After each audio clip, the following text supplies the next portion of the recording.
everyone. Today I'm going to talk about our identity and influence. Most of the people struggle with this. What is my identity? Because my friends are saying like this, my teachers are saying like this, my parents are saying like this.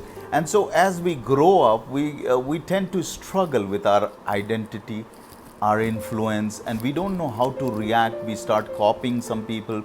We learn from the life of Joseph in the book of Genesis that there are several people in the life of Joseph, and they have different perspective for Joseph. The first thing we see, for the brothers of Joseph, Joseph was just an object of hatred. They hated him all the time. They didn't like him because father loves him more than us, and so they cannot tolerate Joseph. So for Joseph, his brothers did not have a good idea about Joseph, and they just hated him. They wanted to kill him. And for Ishmaelites, he was just an object of profit.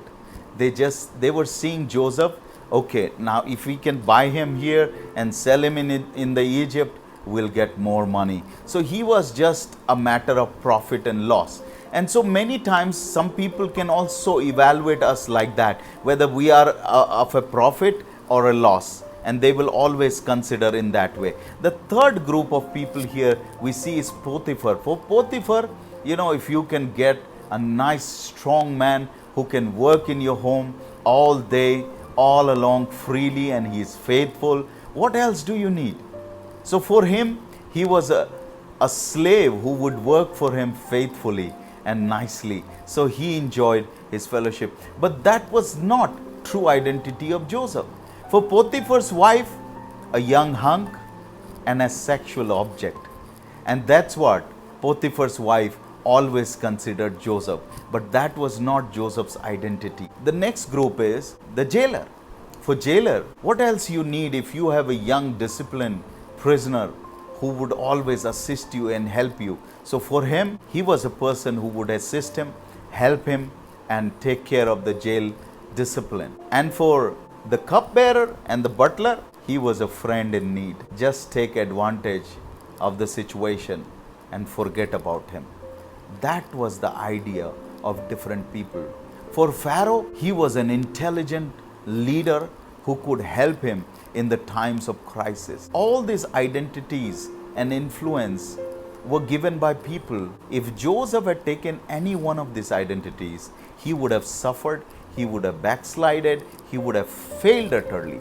But what happened?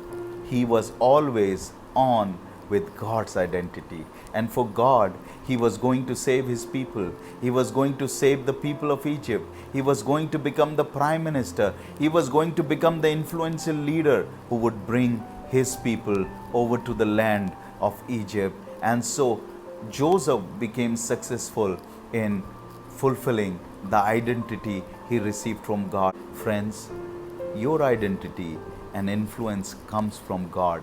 And so never compromise. Never accept what people are saying. Never accept what circumstances are pushing you. You always accept what God is telling you to do. May God bless you.